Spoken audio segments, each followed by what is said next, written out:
Yeah. Hi. Can you hear me? All right. Hi. Hi, Michelle. Okay, wait. Let me let's have you guys go on video. Are you guys able to hear the music also? I'm gonna lower it down a little bit. You're cutting off, Cyrus. Oh, am I Is it cutting me or off? is it you? Oh, it might be you. It might be you, girl. It's not you, it's me. Why is it me? I'm so sorry. Let me see if I can do a video on this. Can I turn on my camera? It'll be like a double I video. think it's loading. It appears like it's loading. Oh, dang. Okay, so you might not be able to see me because my camera is actually connected to the stream itself. Okay. Why don't you just stream the camera on Discord and then full screen the Discord? That's what I'm doing. I'm gonna try to stream. Okay, I'm trying to look at me trying to troubleshoot like last minute as always. Bruh. Every time. I know, for real. How do I? I want to change my nickname. Let's see if it works this way. Is it working? It's not, huh? It won't let me. Your video now. Dang. Okay, hold on. Give me 1 minute. I'm gonna try to figure this out. Let me mute myself. Okay. Totally intentional, B-dubs. Okay, be right back. Rookie!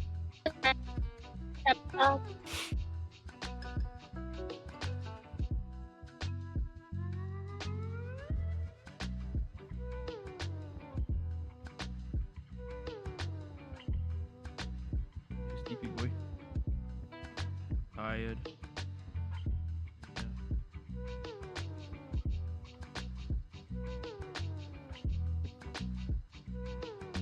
You a Velcro dog.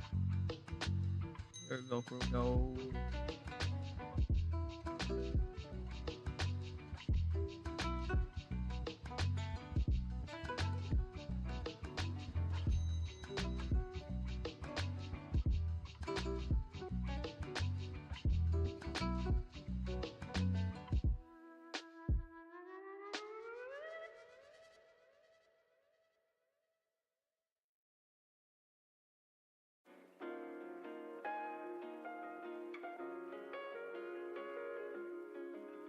Blah, blah, blah, blah, blah.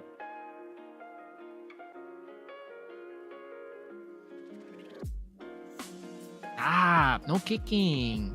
Why are you kicking me? You want pets, but you don't want. What? Make up your mind.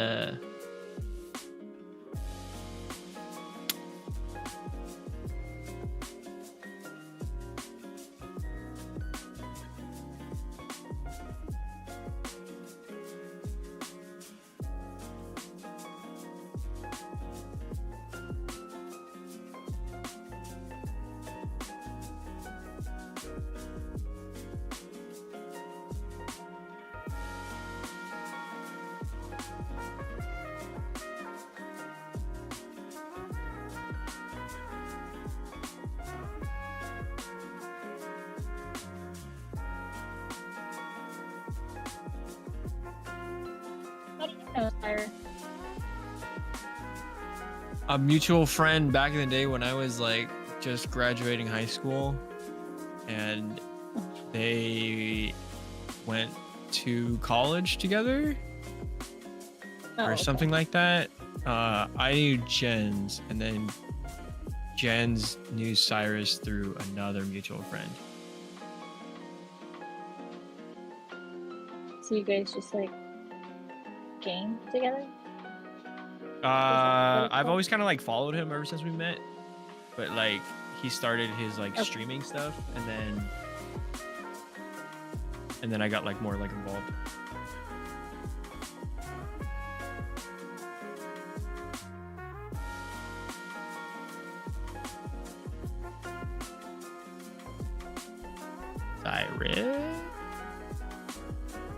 And then the No. other guy that's gonna be in with us is, do you know him or no? Not at all. I think his name is like Mike or something like that. Michael.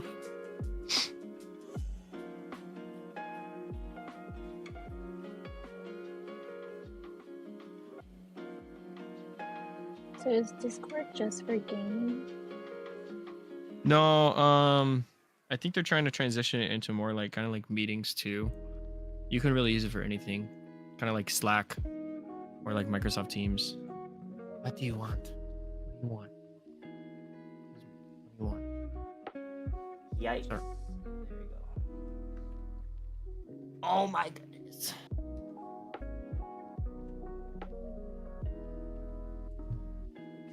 Camera.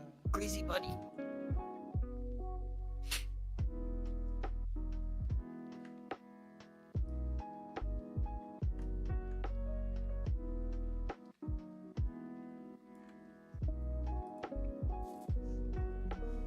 All right.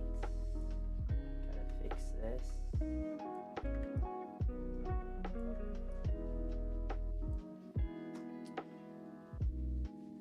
Oh.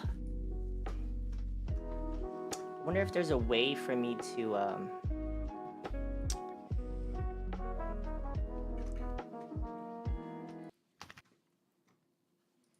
Hi guys. Yellow. All right. Hi. Michelle, you might not be Yeah. able to see me. This is weird. Let me just try to move it like this. Okay. Yeah, because it's not reading my camera right now.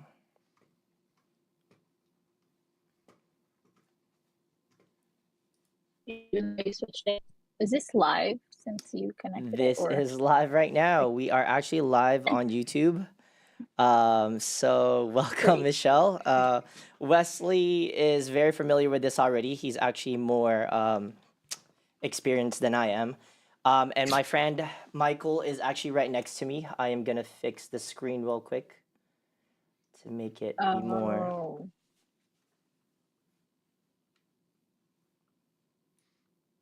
Click the grid button. I am clicking the grid button. I'm gonna remove these. Is this Discord? Yeah, this is Discord. So we're gonna go through the Discord channel for this. And we'll close this off.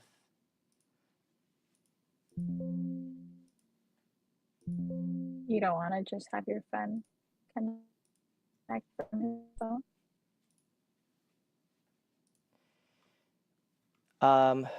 Well, the thing is, it's not my friend that has a problem. It's me that has a problem. I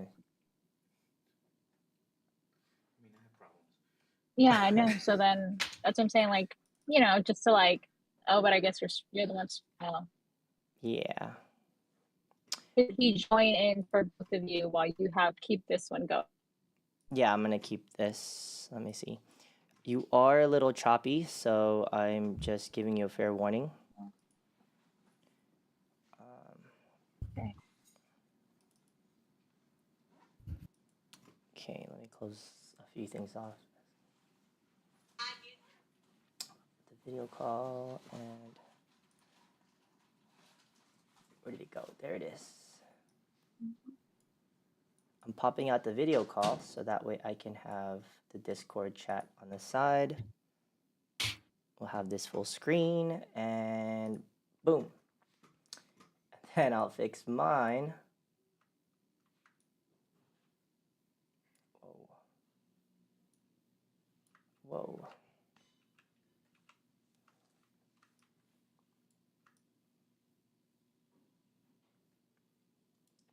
So this is what is showing on YouTube? This is what's showing right now on YouTube. In the future, I would look into using the virtual camera function with OBS. That way you can use it on the stream and on Discord. Yeah, that was a problem I had. I didn't set it up properly. So that's why tonight I'm like troubleshooting again, as always, before actually getting this stream started. It's not working on Discord because you're already using the webcam on stream. Yes, that's correct. And then because Streamlabs updated, now my camera settings are all wonky. And it's like a cube, and it's not stretching out my camera. Troubleshoot Thursdays is what Brian is saying on chat. Oh, there it is. I'm able to stretch it out a little bit. There you go. So we can see. I'm going to move it here like this.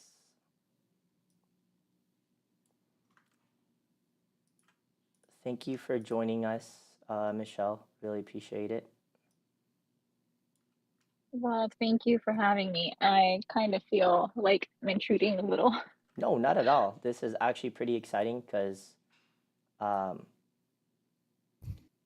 it was both a random or a sporadic moment for both of us to just kind of figure this out. But okay, to make this happen.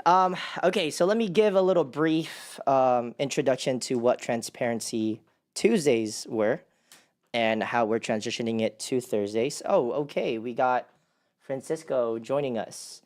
Another friend of mine is actually going to chime in. Francisco, you are only allowed to be on the Discord if you have your video on, because this is a video only stream tonight. So, where you at? I am here. I'm here on stream, but not on Discord, so you won't Oh, see yeah, me. okay. But I definitely am here. All right. Okay. Yeah, there you go. There you go. Put it on, and then The rave. there. Oh, he's got his rave thing going on here. Hi, everyone. So let me introduce each other, or everyone to each other. That is Frisco. His name is Francisco. He just he is a friend of mine, a brother of mine that I met through college. The one sitting right next to me is also a brother of mine from college. His name is Michael. The other person sitting in her car at the moment is Michelle, a friend of mine that I actually met through my previous job in LA. So I want to give her a shout out because this is definitely going through, there's a last minute request from her to see if she can come and join us. And then we have my amazing friend Wesley over there with all of his shoes in the back. And is that Charmander I'm seeing? Yeah. Right? Oh, yeah. Okay. Transparency Tuesdays are now on Thursdays. We transitioned it. I decided to move it because now I'm going to be going full time with content creation. I am going to make Thursdays my podcast nights, along with some gameplay afterwards. But what Transparency Tuesday was just about an opportunity for us to just have an outlet to talk about anything and everything, random topics like traveling. One of the series that we had, or episodes that we had, was about if there was one place that you would move to, where would it be? And the following question would be, or the following question was, well, what's holding you back from making that decision to move there now? Oh, hello, Mel. Melissa. We have my friend. Mel. That's on chat right now. Thank you for chiming in. I'm just giving a little brief introduction to what Transparency Tuesdays were. But yeah, it's essentially it's an opportunity for us to just really be honest with each other and open up about things that may be holding us back in certain things. Like, yeah, I want to move to I want to move to Japan. Okay, well then why don't you do it? What's holding you back, right? So there are going to be questions that may be triggering. So if you think this is a question that you can't answer or don't want to respond to, it's totally okay. This is going to be a very lighthearted chat or conversation, but also, a little bit more professional too. I decided to definitely go deep into this and do some research because this topic that we're going to host tonight is about an end to a marriage or a relationship, and not just any kind of relationship.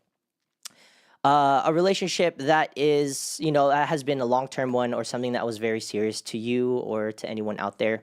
I received a lot of feedback from my social media about a lot of people that are going through, their experiences, a lot of heartbreaks, a lot of breakups, a lot of, infidelity and cheating and all those things. And they wanted to have a space to be able to hear other people's stories. And I really appreciate you guys, all four of you, to joining me and, potentially sharing your stories, whether it be completely transparent or a little vague, that's totally okay. This is going to be a safe space for everyone. So, again, if there are any questions you don't want to respond to, I can move forward to the next phase or just have someone else respond to it. But let me, Mel said she wants to move to Japan. No, you're not allowed unless we all move to Japan all together, have a creative house.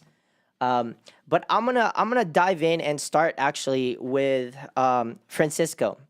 I think Francisco, he's really good at kind of starting these conversations and these topics. So I wanted to kind of bring it to him first because I love how he kind of brings a lightheartedness space to it. Because I think if I start it'll just get too deep right away, and we don't want to we don't want to go through there yet. There might be some moments where people will become really vulnerable, and that's totally okay. Again, I want to remind everyone this is a safe space. Everyone is allowed to express their emotions, whether it be anger, sadness, whatever it may be, grief. This is what it is meant for. So thank you guys for joining me. But Frisco, I want to start with you. I want to add. I want to ask a question Okay. about relationships. Yeah. Our the topic again is it's an ending to a marriage or a serious relationship. And one of the questions that I had brought up, on social media is that, what were the challenges that you were facing after that breakup had occurred? Um, was it something like you didn't want the breakup to happen, or the other person didn't want the breakup to happen? And explain a little bit. Give us a little background about it. Also, is it was it like a long term, like a serious long term relationship? Was it someone that you thought you were gonna marry, or actually you married? I'm gonna pass off the headphones to Michael so he could hear and chime in too. First, thank you, Cyrus, for having me here. I always appreciate hanging out with you, and I'm glad that Michael's also joining us. It's great to hang out and hear from him too.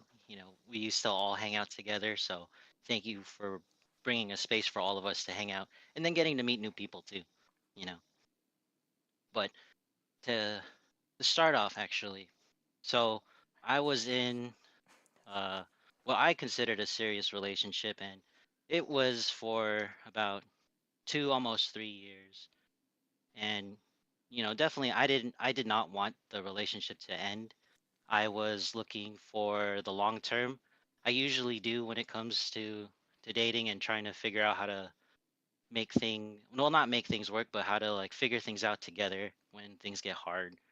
But ultimately enough, the relationship ended.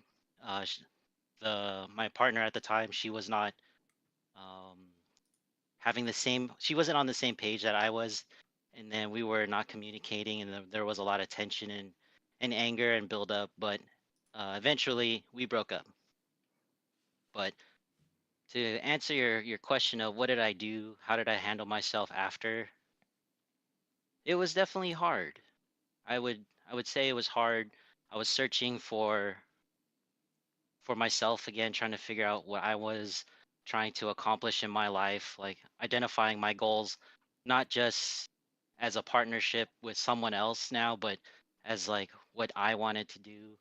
And then reevaluated like my health decisions and choices too, considering the weight gain that I had taken on during that whole ordeal. Like there was a lot of sadness, there was a lot of depression. I'll definitely say that, but it motivated me.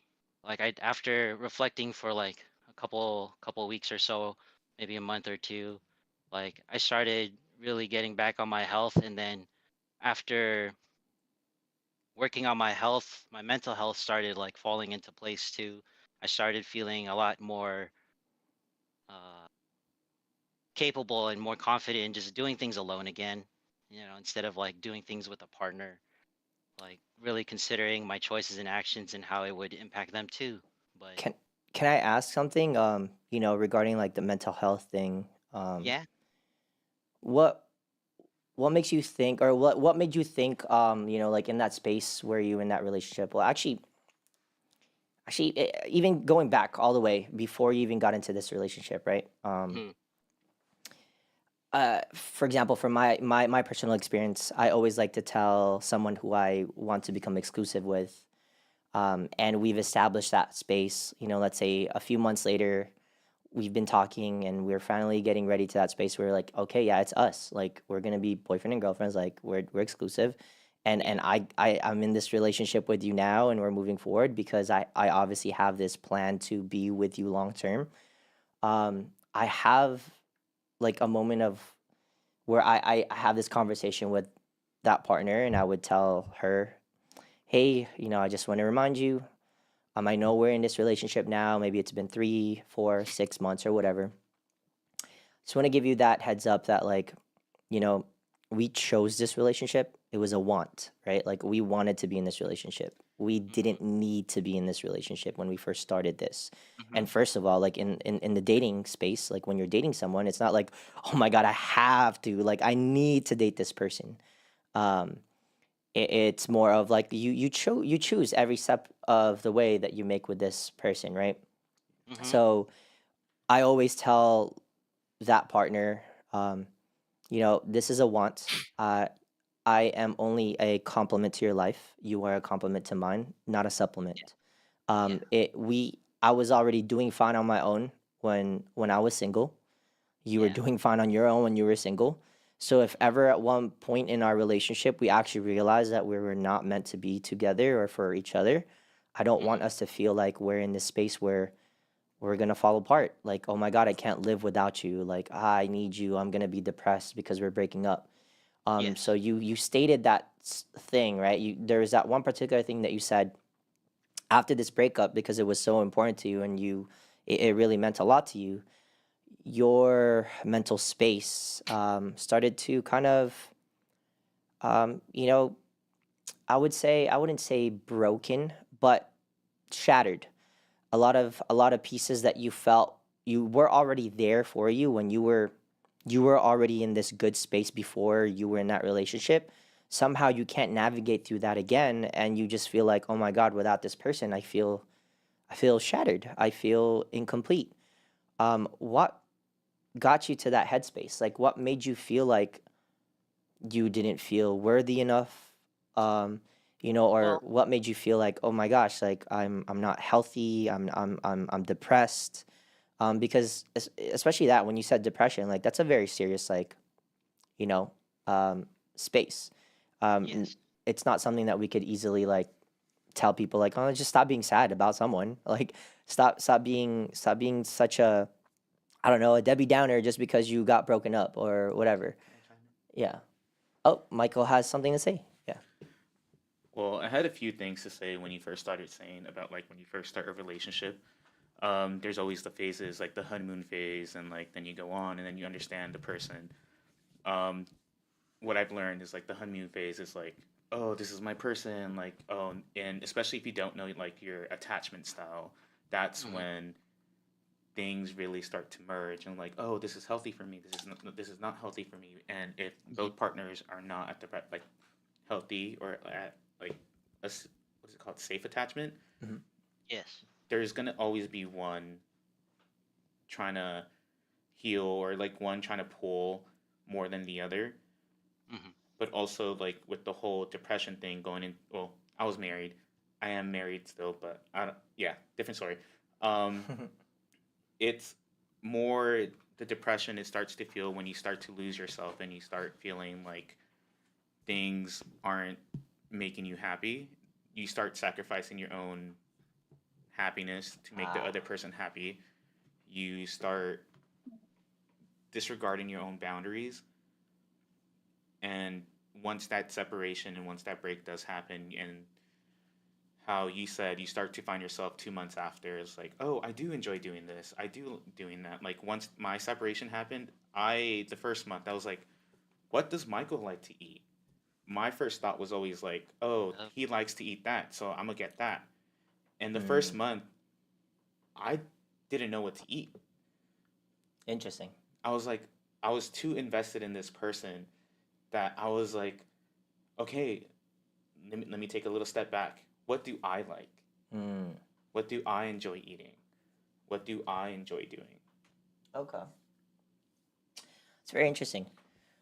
Um, Like you're rediscovering your identity, basically, and who you are Yes. Yes. without that person. Mm-hmm. what it's really interesting because yeah, I mean I think we're all a victim to it, right? Like we um I don't even know how to define falling in love with someone. Not to Mm-hmm. say that I've never felt it before or that I'm not in that space of feeling that way, but like falling in love with someone a lot like sometimes is so blinding, right? Because you're so deep into these emotions that like you said, like you sometimes lose your identity Yeah. because you're so invested in what kind of space you want to create with this person, that you start losing the things that you've always wanted to create for yourself, and just for yourself, right? Mhm. And in this Mhm. space, the reason why I brought this topic up was because the feedback I was receiving from like my audience, like through social media, they've just been saying like, I'm going through a really harsh heartbreak. It was a 5 year relationship. Um, you know, I had intentions of being this person was being my person. I thought that this was my end game. Yeah. And I didn't realize, you know, through the situation that I was going through, as we were going through the relationship, things were starting to crack. But maybe the cracks were already there from the very beginning, and we were just blinded by like that love we were feeling. So Mm-hmm. then we kept ignoring all those cracks, and then it kept getting bigger and bigger until finally 5 years, that was like the threshold, that was the limit. Mm-hmm. And then they were like, nope, no more, done, over, let's leave.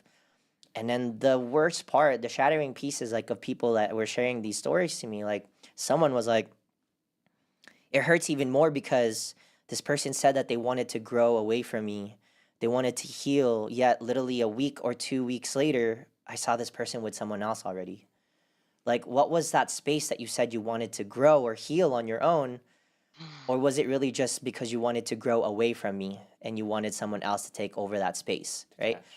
And That- it's hard because like when you're in the other side, when you're the person that's like broken up, like when they said I want to leave you and you're not ready to leave, it's always you're always the one going through the harshest feelings because you want to fight as much as you can to like try to keep that relationship because you think you can salvage it, or like you can fix it, right? You can mend it.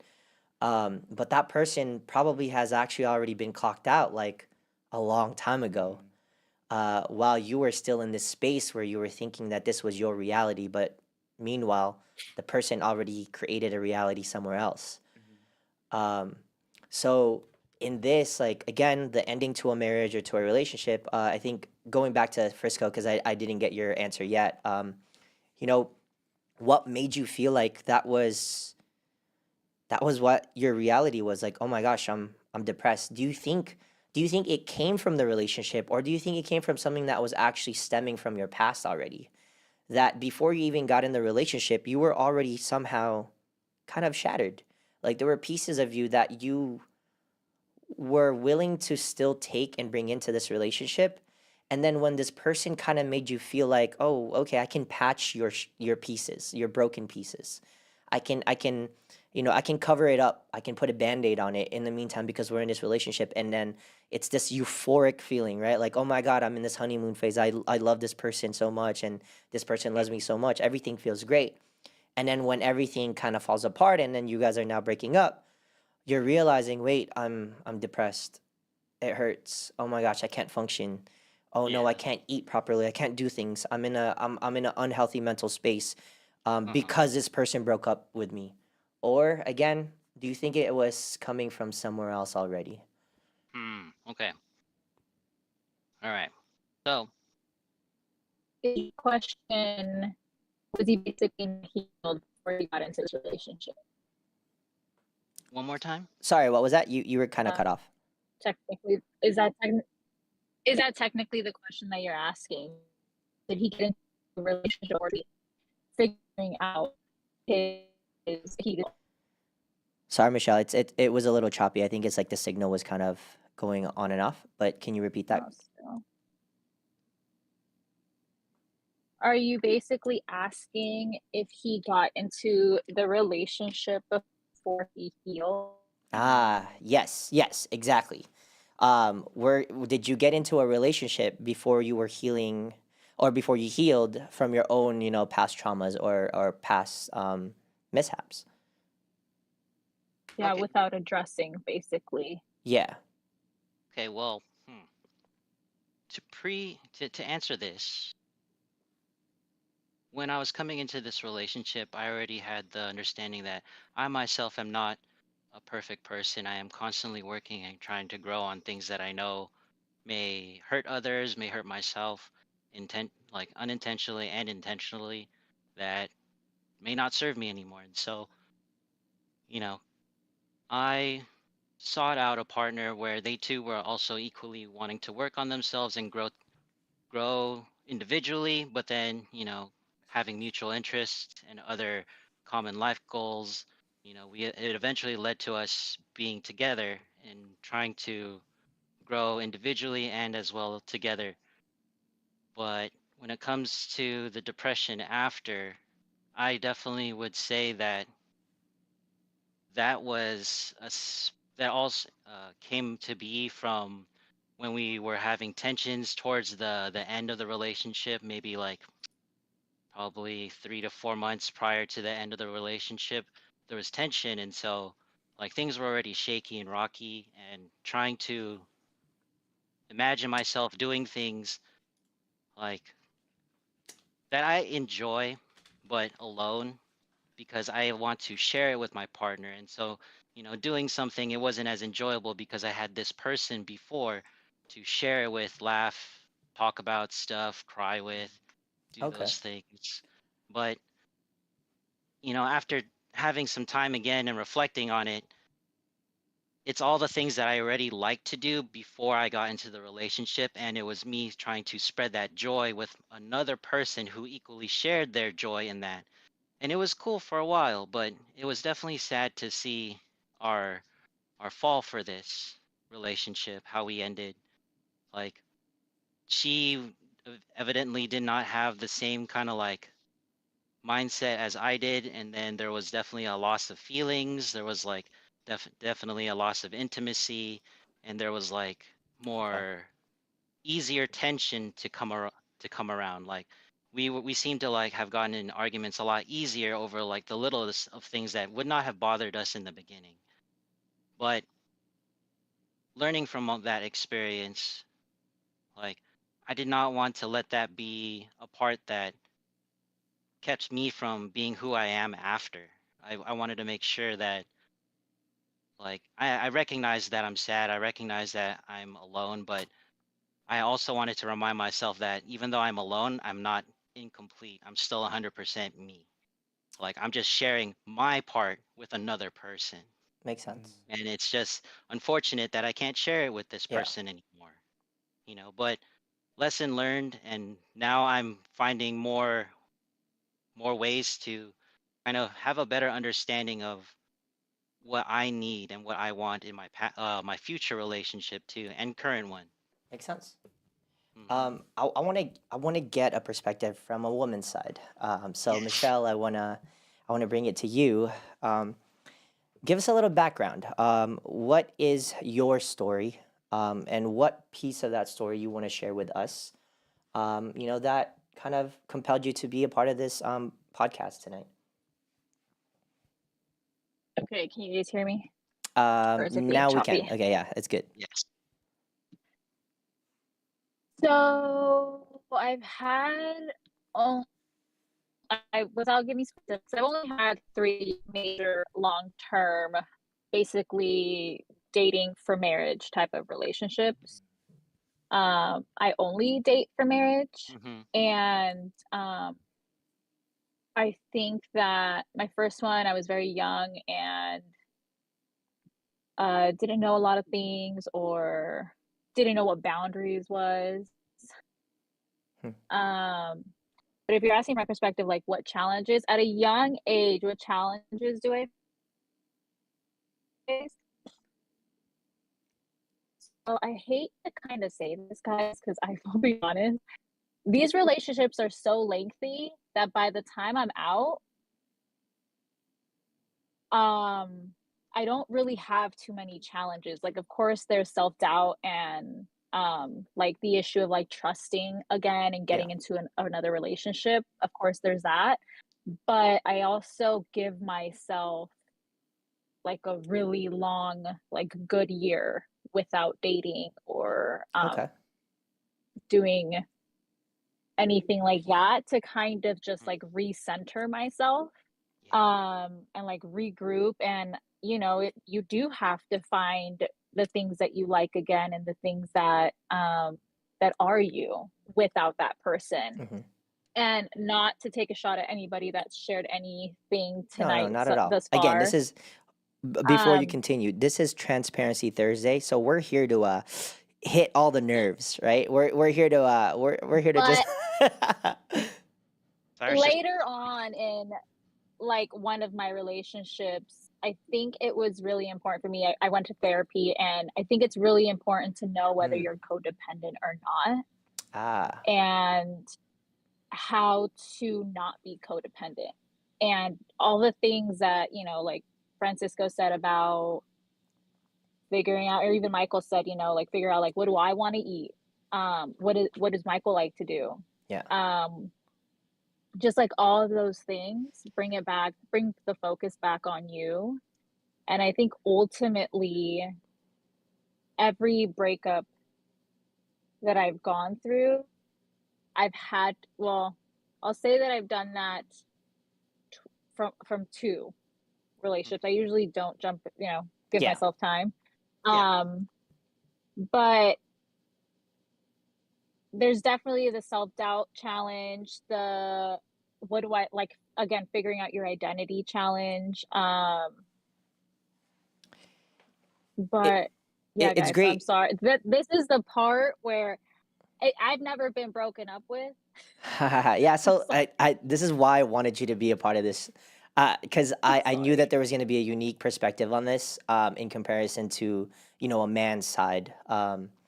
Well, Uh, it's not to say man side. Everyone has either no, been I the think broken I up mean, person well, okay, sorry, sorry, like I'm Mike. sorry. We're inclusive here. What I'm Michael is a lady. learning, Thank you, Frisco. what I'm Thank you. learning is that I think guys get, just by listening to you guys, I'm Okay. gathering that you guys get broken up with more Yeah, yeah. than we What are some women signs do, that we've been codependent? is Oh, what I'm seeing. we have someone Yeah. in the chat. Well, Mel had asked, what are some signs that you may have been codependent in your relationship? This could be for anyone. I can't. It looks like Michael has something to respond to that. Okay. Something that was very clear for me when codependency started like Come closer. codependency started happening is when a lot of the day you think about your partner of like, have they eaten, how are they feeling, how can I make it better for them, putting your feelings aside and what your needs were for your partner just to make sure that they were okay, sacrificing your own well-being. And that's how my situation happened. It's I did so much, I supported, I gave so much to the point where I lost my mental health, I lost everything. But do you think that's codependent in a sense that you were dependent in the affirmations you were receiving by giving those things Mm, to that person? Or is that your partner was codependent in the things that you were giving to them? I think we're both codependent on each other. Okay. Um, he was looking for affirmations, and well, we were both looking for affirmations and going through therapy. I think it was we were playing a game of who's more worthy. Okay. So, That's crazy. Ooh. and when you're playing that game, you won't give the affirmation to your partner. Well, okay. It's like a Interesting power play, Wow. kind of. topic, right? Yeah, like, cause even that, like that thought of like, oh, like, who's more worthy? It's more of like trying to clarify with each other. I guess like getting that affirmation, like, oh my gosh, like because this person's giving me so much, then like I'm worth this much. Let me clarify. It's Yeah. love language. Yeah. Okay. I was acts of service. He was words of affirmation. Mm.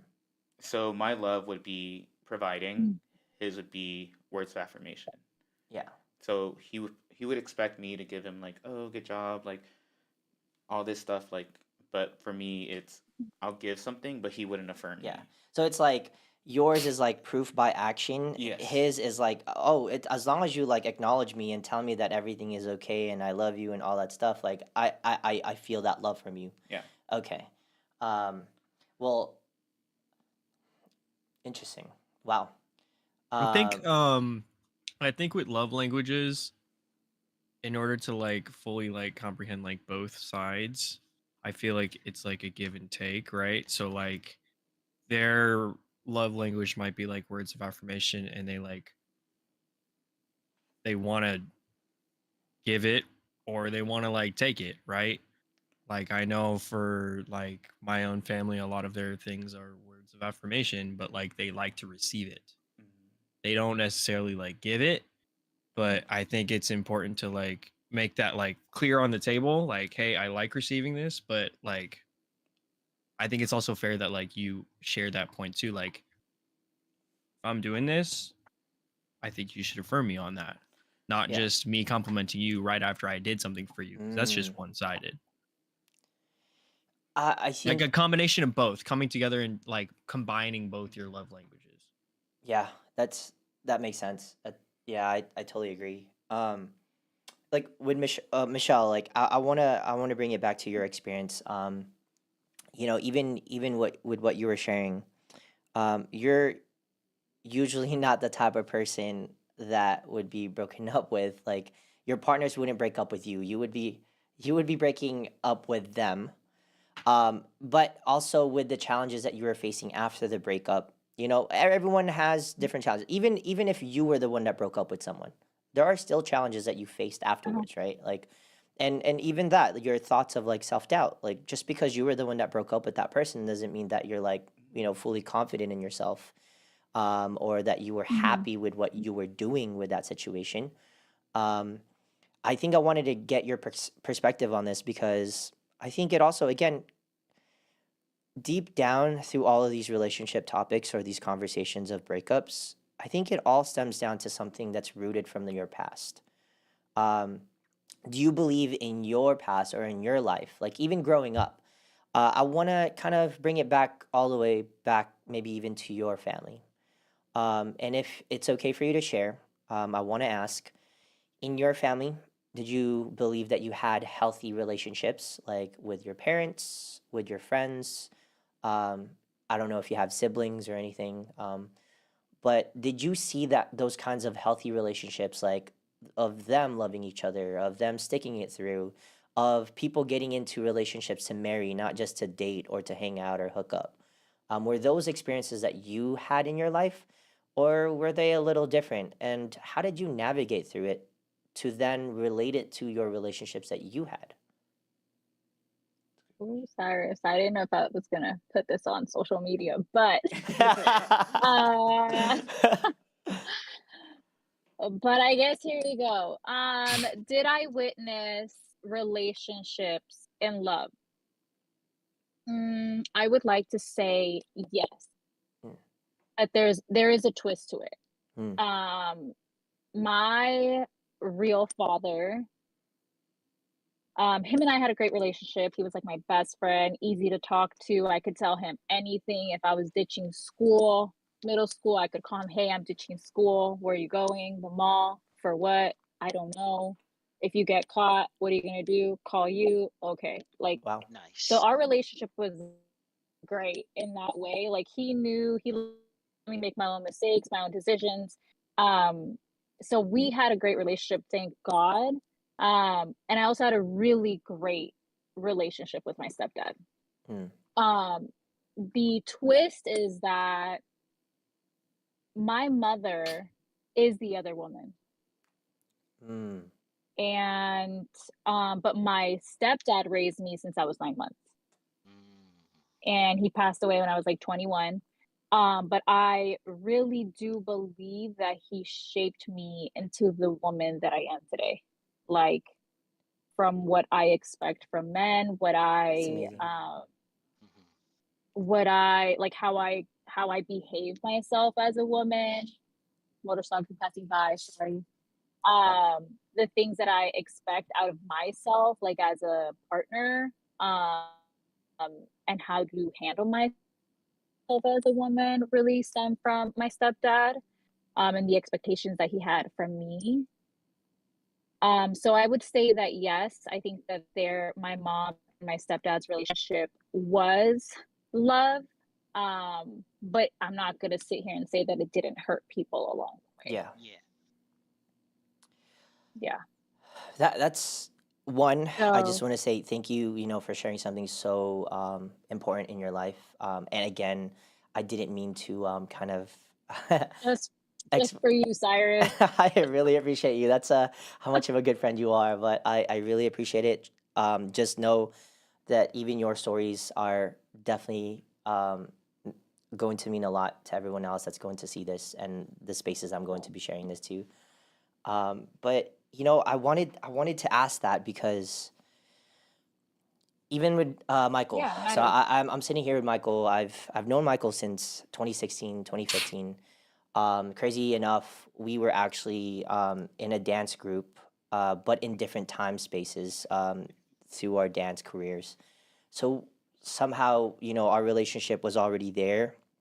And through these years, I got to know him a lot and respect a lot of his, shortcomings and his blessings. But I really got to see a lot of the heartbreaks that he was experiencing. Um, and Mel said on chat, thank you for sharing that, Michelle. Um, but oh, the thing that really the reason why I wanted to ask that is because kind of speaking for Michael, just based off of what he shared with me so far, he definitely has gone through so much in his life where he pours out a lot for others. Um, and I don't think he is reciprocated that. Like, not he doesn't get enough reciprocation and the kind of love that he deserves. Um, Michelle, I think, got disconnected, but I'm sure she'll come back. Um, and what I was trying to get to was that in these kind of spaces, for Michelle's story, for example, like although there were twists to her life, she definitely received the blessings of what love should be like, or kind of exemplified certain traits from what a man should be and what she should be like as a woman growing up. Meanwhile, like with Michael's story, like with experiencing it from a third party perspective. Um, Thank you, Bianca, for chiming in on the chat. She's joining in all the way from the Philippines. I really appreciate you. But yeah, but going back to Michael's story, like knowing Michael, he is the kind of man that pours out his heart to everyone constantly without even expecting anything in return. But of course, there's a limit to that, right? Like sooner or later, sometimes you're gonna need a little bit back. His acts of service is his love language. But sometimes you need words of affirmation. You need to be reminded that what you're doing matters, that it is acknowledged, that it means something. Even through the bond and the friendship that I created with Michael, there were moments where I knew he was internalizing everything. And I'm the type of person that just overanalyzes and overthinks, and I see things a lot, and I'm very observant of the people around me. So I do my best to reciprocate the kind of love language that they deserve. And with Michael, it was always about me telling him, "Hey, I'm thinking of you. Hey, I miss you, bro. Just want to know that I just want to let you know you're in my thoughts. Despite the hardships you're facing right now, whether it be with family, friends, or your loved one, I just want to let you know that there is someone here thinking of you, cares about you, loves you, right?" Those are the kind of things I try to share with Michael as often as I could, um, because not everyone gets to experience that kind of love that you received, Michelle, growing up. Whether it be must be a twist or there was something else that was still missing in your life. I always tell people mm-hmm. um, that whatever it is that you have in your life, someone else is wishing for them to have that. Um, you know, put it into an example. There are a lot of people out here that are in different phases in their life, whether it be career or financial stability or whatever. And some people look at others and be like, man, I wish I had that car, or I wish I had financial stability like that person says that they have. Man, I want to wake up in the morning without having to think about what I should do or what I need to do. Um, and then the people in that other space are like looking at everyone else, like, yeah, man, I have how I can wake up in the morning not thinking about what I need to do, but I wish I can wake up in the morning knowing that I need to do something, that knowing that someone is relying on me, knowing that there's a family waiting for me, knowing that I have a kid I have to take care of in the morning, like things like that. Um, so the reason why it really means a lot for you, Michelle, to be here is because, of course, there are a lot of perspectives that we can share as a man or whatever space it may be. Um, but even as simple as that, as like, I men don't break up with me, I break up with them. Um, but there's a reason for why my breakups happen or I break up with them. Because let's say, even for you, I don't know what it may be, which you can definitely dive in deeper for that. Um, I don't know, it could be like because you're realizing that you may not be good enough for that guy, or you're realizing that that guy is not putting enough effort in that situation that you know you need in that space, right? Um, so I want to switch this and move to Wesley. I want to ask for your story so that I can kind of tie everyone's stories together. Um, Tell us a little bit about your background, Wesley, or the relationship that you want to share. Which one? uh, I don't know. There's a couple because we've kind of like spun around like all the different types. Yeah. Um, there's like the family background, which is like pretty tough. Not definitely not. It's complete opposite of Michelle's. But I don't know. This if we're talking about like relationship, like love and all that. I was in a 5-year relationship, and she was Muslim, and I'm Christian. Mhm. And so obviously there's like two a couple barriers there in terms of like how we, I guess, practice. Um, but at the same time, we quickly grew to like love each other for like who we were as individuals. And there was always that like small inkling thought in the back of everyone's mind that like eventually, if she did choose me at the end of the day, which was the plan, that she would like lose her family. Whoa. Um, and every single time it would get brought up like throughout the years, I was just talking about this actually last night with someone I've been talking to. Every single time I would like bring it up, she would just like go into like anxiety mode and like panic and just be like, I didn't like her being in that position, obviously. So I'd be like, okay, we don't have to talk about it right now. We don't have to talk about our future or anything like that right now. But that went on for obviously 5 years. Um, I saw her graduate, college. I was there for her during like pharmacy school and everything like that. Um, and then 5 years hit, and I was like, "Yo, we gotta stop. We gotta stop messing around. We gotta like actually like think about the future." Interesting. And when that happened, uh, since date one, she always told me like, "This is what's gonna happen in the future if we get married. If that's your intentions, I just want to like throw it out there, like." Which I respected. Like, I really appreciated her being like very, very blunt on the first date. But uh some things happened in her family with like her brother got caught basically, and it put like her family, like her parents, in like the hospital for like heart palpitations and like stress and anxiety and stuff like that. So basically, because of that small little thing of like, oh, a month of dating, like your son has been secretly dating for a month, and like we've been dating secretly for 5 years. Wow. I never met her family ever. Oh, That's crazy. I met a couple of her cousins, and her cousins loved me. Like yeah. like but I never met any of her direct family, none of her parents, none of her siblings. I was a secret for 5 years, and then yeah, the 5 year mark happened, and I was like, we got to talk about this, and she was pretty much like, I can't put my parents through that. Like, I'm gonna give them like a heart attack or a stroke if they find out, like 5 years. Wow. And I was like, okay, what do you want to do? Because we've already like made our agreement like since day one, 5 years ago.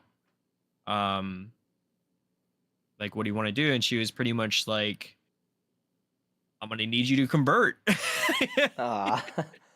And I was like, okay, Mm. date one, we agreed also that we would never force each other's like religious practices on each other. Right. That was our agreement from date one. And now you're telling me we're gonna do this after 5 years. And she was like, that's like the only way. And I was like, okay, then I guess it's like that.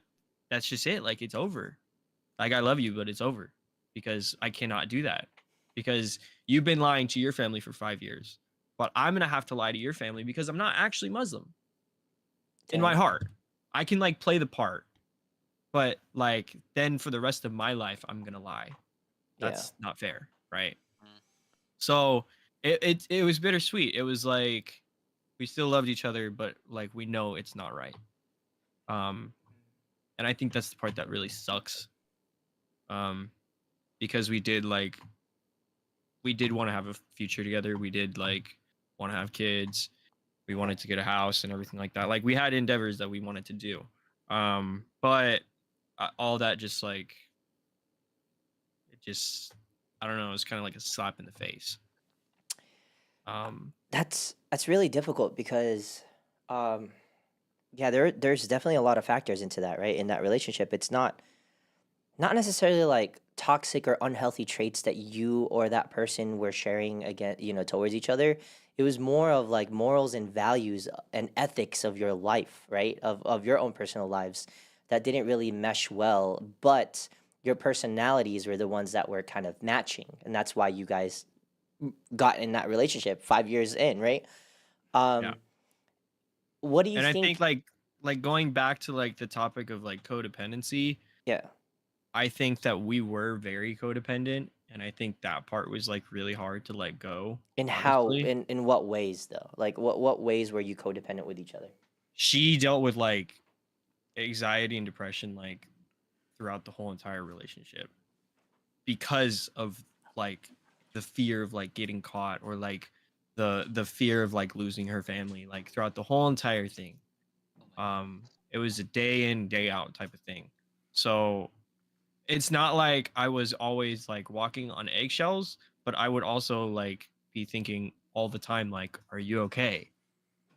And it created that like codependency of like me constantly caring about her emotions. So then by the time like we weren't together anymore, it was like, now I got to think about my emotions.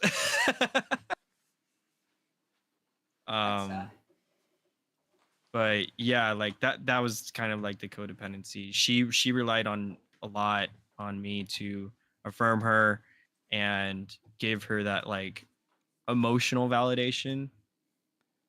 I think she was very much more codependent on me than I was codependent on her, though, to be honest. But at the same time, I still wanted us to be like okay after the breakup, cordial, like Yeah. friendly, not romantically, but like I still cared about her as like an individual. Like, I Yeah. don't want her to like kill herself or anything.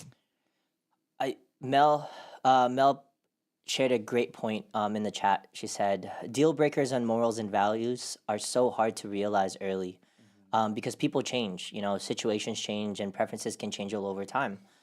And the tough part with your relationship was that, she stuck with her morals and values. Like, she chose her values or religion in this space, and the respect that she had with her family, over the relationship that, or the bond that you created with her. Despite all the plans and all of those dreams that you guys had together, what was most important to her is that respecting her family. And that's Yeah. a tough thing to really like kind of break. and I commend you for even like accepting that fact that like, hey, you know what, we do have to take this relationship and kind of take ourselves apart from it, because I would rather that you respect your family as much as I respect your family's choices. um I That's have a definitely the friend actually. bittersweet Oh my part. gosh, I've known this person since 2009. She is in Australia.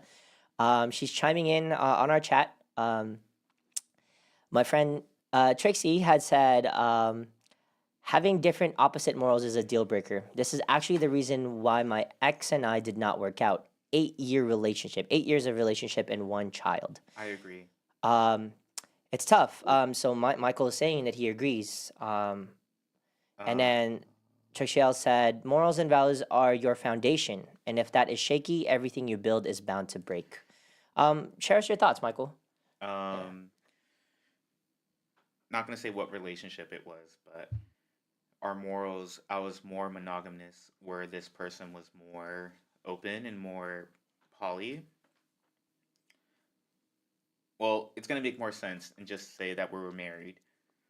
Okay. So that brought issues up during engagement and after marriage. So there was already infidelity during the engagement and then after marriage that I, growing up, and just my values and morals was like, stay committed, you could work through it, Mm. forgiveness is key, Yeah. and talk about it. But also bringing up communication was not a thing in that relationship, where it kind of just got brushed under the rug. My insecurity started growing bigger and bigger. Then I started growing resentment, and I just started becoming very, um, I mean, insecure, yeah, but like I started becoming more anxious in the relationship. Like, who are you texting? Like, who are you going out with? Like we never got to the Mm. problem of the beginning. Hmm. So I do agree, if your values and your morals don't align, then I think it's a big conversation to have before you really become committed and you become like a couple or in a relationship, or at least in marriage. There's compromise. There's always talking and understand what each person wants and needs are. Thank you for I sharing that. I want to share a piece. Something I've been doing research, as I said in the beginning of this. Been doing a lot of research. I actually spoke to my therapist as well too, just to get some like real foundation of like proven facts or things that can help us with this conversation. Not just based off of opinions or things that we share with each other, but from someone on a professional perspective. But first, I want to share what Trick said. In the chat. She said, "Yeah, like the morals and values are your foundation, and that is shaky. Everything you build is bound to break." Mm. And she said, but now she's actually newly married, and her husband now have the same morals and values, and that's what makes them happy, and what really creates their relationship in this bond. Why they chose that marriage, and I can agree. I can see it. I have seen her through both relationships. I have known her for so long, and I have seen the challenges that she faced, through our friendship. And I am so grateful to see how much happier she is now in her space, the life that she's living, and even with her child, her son, how much her son really respects her husband now. And it goes a long way. And I know Michelle, I know you're in that space too. You're in a space where you have your kids, and I know that I don't know what's happening now or currently, but I know you're in a space probably that you would want to have someone, or maybe you already do have someone that already is in that space where even your own kids can find love and respect towards the partnership and bond that you want to create.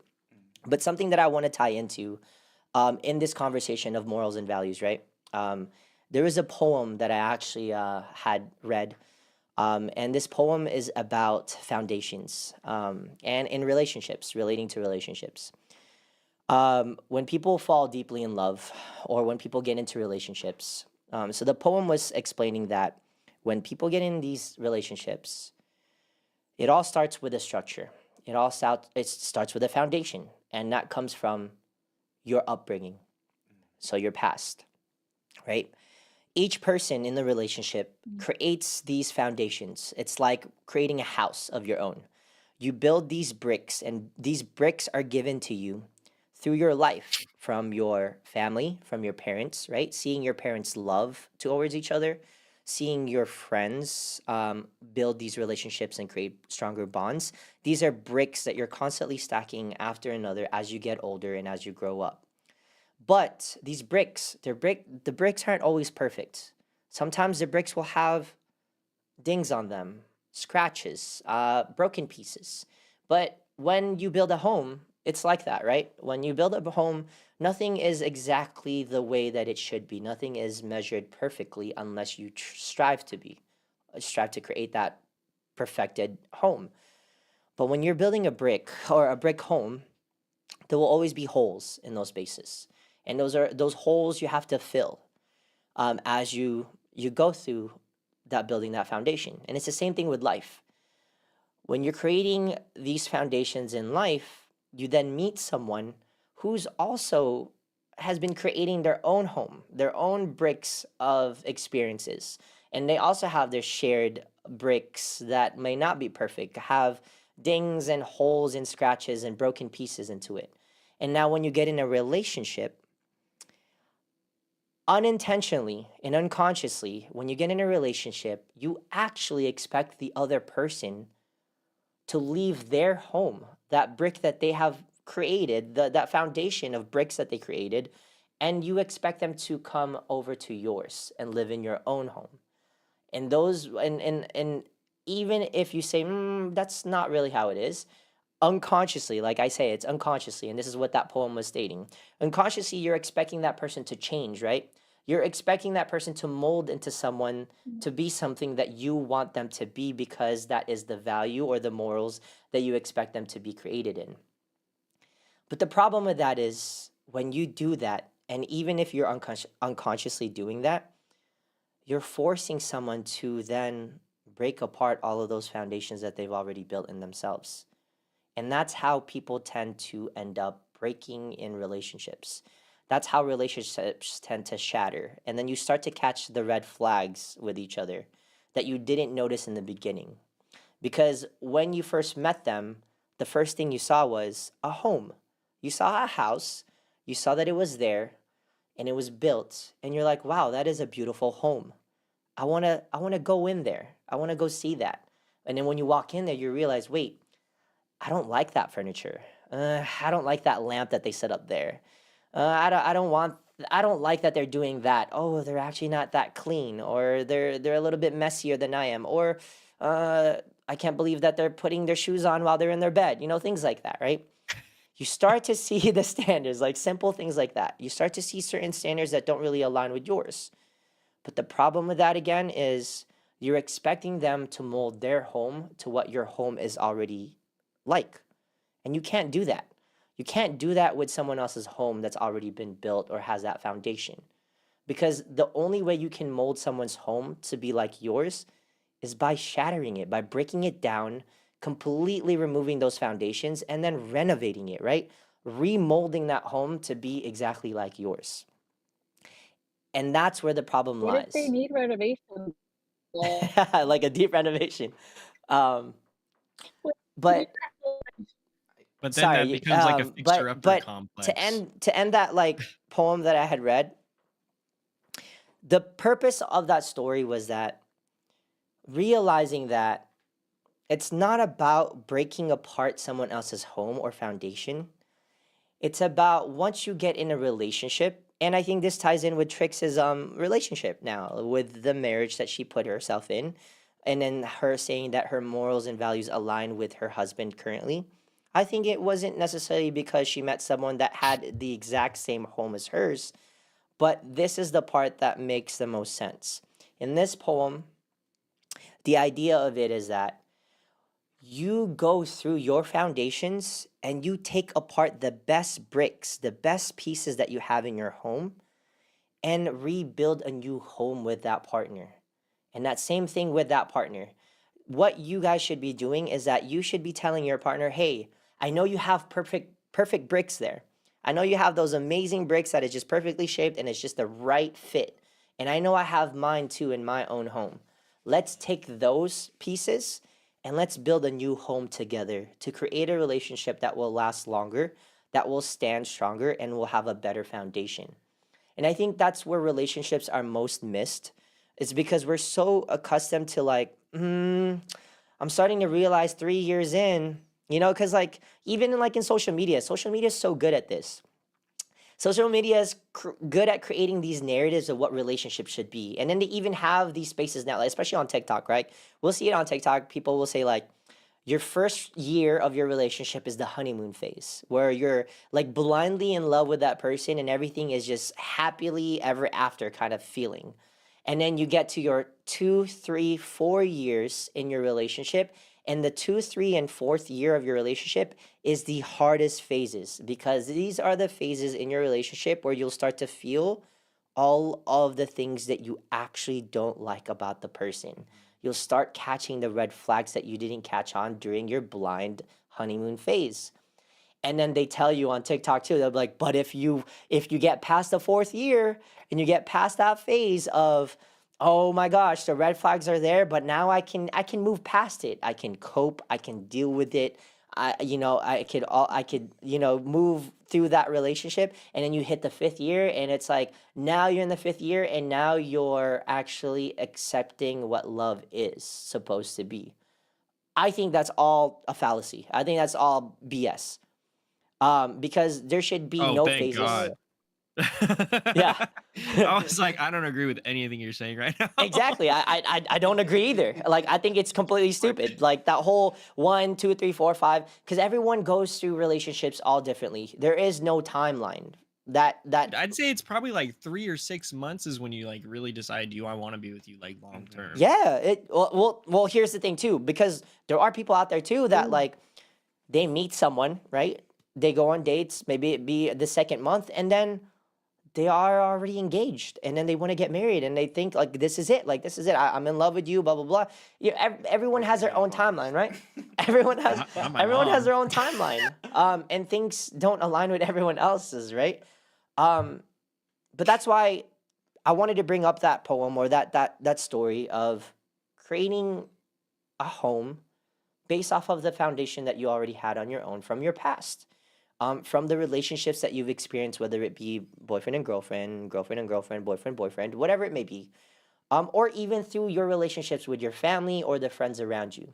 Those bricks that you create and continue to stack to create that home for yourself, that foundation of your own, should be something you share with someone and then take apart all the best pieces and build a new home with that person, right?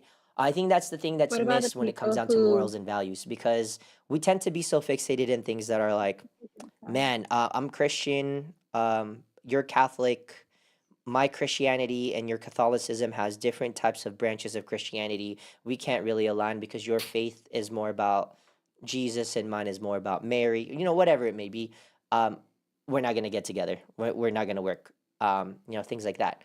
And I still respect those people that choose not to go through that.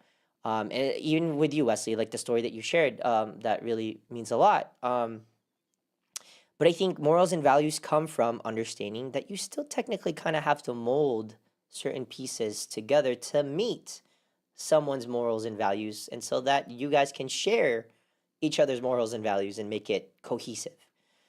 And that was the hardest part in your relationship, Wesley, is because deep down, no matter what, it wasn't gonna work. Because one person was already fixated in making sure that you change your home, your foundation, to be created to be exactly like theirs. Um, Well, the thing is that it changed in the last year of our relationship, because the Yeah, because agreement, originally she was going to change, yeah, yes. right? And for me, I already come from a broken family. So for me, a thing that I already like shared with her was like, if you have to like leave your family and it's just gonna be us, like, I know that's gonna suck for you, but like, I'm okay with that because I already don't necessarily have like the best family background. Hmm. But if we can like in terms of like marriage and everything like that, be together and like support each other both emotionally and like financially or whatever. Like that's really all that matters. Um but now I think about it like outside of the relationship, obviously that's super selfish, Yeah. right? Like if your partner really cares about their family, and we know that that is going to be something that's going to be like a deal breaker down the road or something really hard for them to deal with, then I don't ever want to put them in that situation like Yeah. ever again. I always say, like, um, I'm the type of person. I'm a hopeless romantic, or I like to say I'm a very old fashioned kind of person. Um, I get in a relationship to marry also. But marriage to me is very sacred.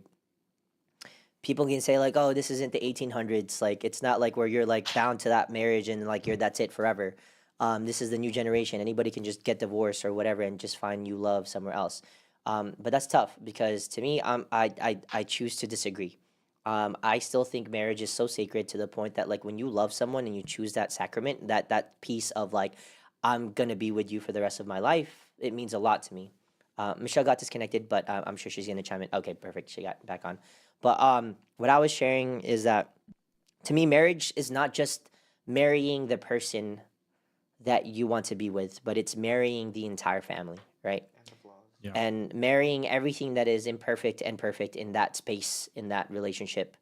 And to me, it is about the importance of understanding that you are binding yourself to be together with everyone around you in your circle and your mutuals and everything else to create that sort of family.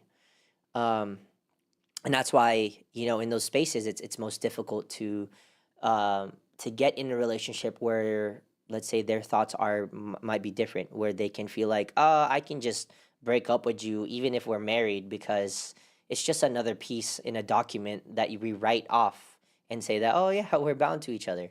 Especially with this generation now, it's like that. I want to bring up this question. Rini, hi Rini. Thanks for joining. I want to bring up this question, and anyone can answer this. What do you think is the hardest part of you moving on from someone? Whether it be you broke up with that person or that they broke up with you, like why is it so difficult for you to move on? Why do you get attached to that person, even after the breakup? I'd say the grief, the potential. Mm, A lot of it has to do with you're in love with the person, the idea and the potential that they can be, but are you really truly in love with that person? interesting. Or are you in love with the potential? Or Yeah. are you in love with the potential? Yeah. Um, I hope Michelle is okay. Okay, perfect. I think she's just like getting disconnected. I don't know if you heard everything, Michelle. Did you hear the question by any chance? I know you got. I heard the question. I didn't hear Michael's response. Michael's response was the hardest thing about moving on from someone is the grief. It's seeing the potential in someone, and seeing that that they could be something better. Um, here's my answer to that, based off of what my therapist has shared with me. The fantasy. There you If you're already thinking about there, you actually answered it already. If you're already thinking about the potential of someone, then they're never going to meet that potential. Because that's the whole point. It is your thought of what you think they could be, but they may not be at that same headspace of what they want to be. Again, right? You're molding them to break their foundations, their bricks, to be the same as your home or the foundation that you have, rather than finding the perfect bricks that they have and then stacking those with your perfect bricks and then creating that home. Here's something, or anyone else have their thoughts? Like, what is the hardest part of you moving on from someone? Whether it be you broke up with them or they broke up with you, what makes it so hard for you to move on from someone? Because you spent like 5 years with them. So a Like timeline. it's the routine. Like if you're a routinist, like I'm a routinist, I have a constant routine that I go through every single day. whether it's a work day or whether it's like a day off. It's like I already know what exactly what I'm gonna do um during that day. And if like you are in a relationship and you create this routine with that person, you know for sure every single Friday you're gonna see that person, or every single Tuesday or whatever. Um, whatever the day is, now that routine is messed up. So no Mm. matter what, you're always gonna think to yourself on those days that you had a routine with that person, like, what am I gonna fill that with now? So you're saying like, which Michael was kind of whispering a little bit, as so it's pretty much the comfort that you have, the comfortability that you've already had within that routine. Is that Yes. that I what mean, makes it hard for you to move on? Rini Poo kind of said it in the chat earlier, but it's like that same thing. It's like their presence, Yeah, missing their right? presence. So Um, it's like that routine that you had with that individual is now like completely gone, and you're so used to it. yeah, Even though you may have a new routine, you're still gonna see like different things here and there that like remind you of that person because yeah, you're with them for like so long, right? yeah. It's okay. What about you, Michelle? From your perspective, what do you think makes it what makes it hard for you to move on from someone, or was it even hard for you to move on from someone? Um, so I think that it goes a little bit of both ways, if I'm being honest. I think that what makes it really hard for me is I build a relationship with their family. Like that Sorry, can you makes it can you like repeat that? not just breaking You're getting up. cut off a little bit. Sorry for interrupting you, but you're Understand? Oh, getting a little choppy. no, it's okay. What about now? Yeah, I think can she you hear said me now? like relationship with the family. Oh, relationship with the family. Okay. Oh, Mhm. I think she froze. Oh, Can it's you like hear going in me and now? out. Sorry.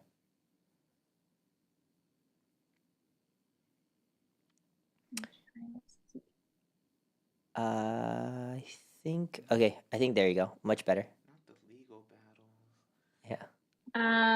So yes, I definitely think it's the relationship that you like build with their family. So you're not just breaking up with that one person, you're breaking up with that person and their Mm, entire family. Mm. yeah, I get that. that makes sense. Mhm. What about you, Frisco? Do you have any shared experiences? What makes it hard for you to move on from someone? Well, I think with what everyone has shared about having a connection with the whole family and then having a routine, I agree with all those because that's exactly what I was missing at some point. But then again, I came to realize like I'm still doing what I enjoy, and it's sad that I no longer get to do these kind of routines, but I'm still able to find new experiences that can bring me the same joy, if not hopefully more, you know, because that experience was great when it happened, but that's now an experience. It's now a memory that can either help me move forward or hold me back or keep me in the present. But it's up to me to decide like what that kind of like memory, what kind of that experience, what kind of the relationships and connections I built beyond my partner, like extended with their siblings, with their Yeah. parents, with their cousins and such, you know. Um, So Trix had shared something on the chat. She said, both lightheartedness and kind of a serious thing is, she said, a piece that makes it really hard, to move on from someone is legal battles. Like, let's say like marriage, yeah, right? Like when you're trying to divorce I someone, you have to go through those completely legal procedures to kind of disconnect those ties. But I wanted to tie in something that I had learned from a psychologist. Actually, he's actually an amazing psychologist from Napa, California. His name is Orion Taraban, and he deals with a lot of like mental health concerns with his patients, as well as marriages and relationships. And he shared something recently about the hardest thing that makes it difficult for people to move on from their past relationship or from their breakups, whether it be marriages or any type of relationship. And it all ties down to everything that you guys have all shared. And what's really crazy about it is that everything that you guys have shared are all technically just about memories. It's all memories and pieces of that person that you created with them. And Orion tells he shared that what makes it difficult is because everyone has those pieces. When the breakup happens, the only thing you have left of that person are the memories that you shared with them or have of them. And so the reason why people have such a hard time moving on and healing from their relationships is because they know that if they let go of even the memories that they have of those people, they believe that that is going to be the most painful part and the phase that they have to go through in life. When you finally accept that you no longer want to remember this person, that means you're truly letting them go. And that piece really hits us and really hurts us the most in our hearts. You know, I wanna share something again of what Michael had shared with me. I had asked Michael, like, what's holding you back? Like, why do you want closure? What is the point of a closure? The closure already happened when that person said that they no longer want you a part of their life. What more closure do you need? And really, people hold on to these things and say, like, no, I just want to hear from them one more time. I want to hear what they have to say.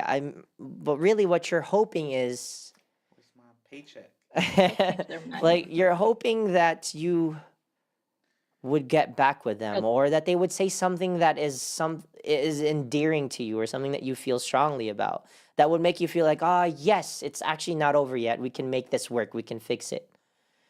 But really, again, when that person or both parties decide that they should let go, the only reason that's holding you back from moving on or healing are those memories that you don't want to let go of, because you know it is the very last piece that you have of that person.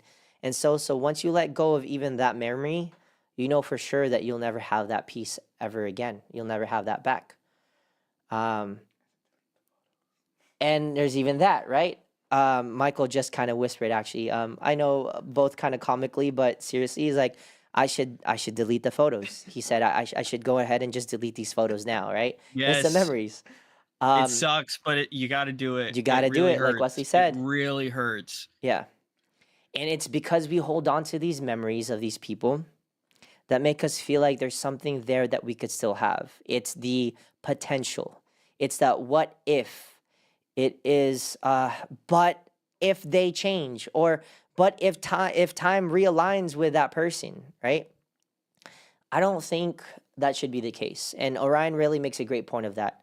Because once you finally let go of those memories, once you start deleting those photos and stop looking back, you start to realize the growth that you have in yourself and what you can do so much more of that love that someone else deserves. You know, I think there was this. How do I say it? The way that I shared this online. Oh, I read this recently, where they said, thinking about how much I love that person that hurt me, I can only imagine how I can love someone that really deserves that love and can give me that love back in return. If I can love someone who was so spiteful and so hurtful to me, man, I wonder how much love I can receive back with someone that is so right for me. And I think those are the spaces that people are afraid of taking a step on, because you keep holding on to the memories that were so good with that past that you think that that's all the good that you can ever have. And that's where, tying it back all the way to the beginning of what Frisco said, of I started to feel depressed when I had broken up with this person. But really, it was more of I started to realize like I was already doing things that I needed to realize that it was more about me. And Wesley? So you mentioned just now about like spiteful, Yeah. right? But I think sometimes it can be a mutual breakup where you both still like love each other, but you just know it's not right. And I don't think it's a spiteful thing. Yeah. I think that's what makes it, it can make it even harder because like if you get hurt, you can like get hurt and then like turn around and like grow from it, right? Yeah. But it's not like intentional necessarily. If it's intentional, it's like easier to like turn around and like You're screw you, right. whatever. I agree. I agree. Yeah. I agree on that sense.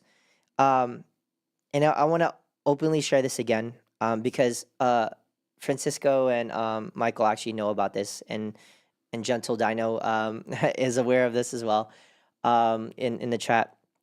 But again, I want to share my experience. For example, my past relationship, the only reason I had broken up with that person is because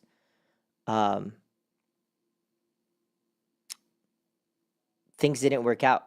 I get in a relationship to marry, and that person's family had said to me 4 years in the relationship, or not even said to me directly, but said to her, that I'm never gonna let you marry that guy.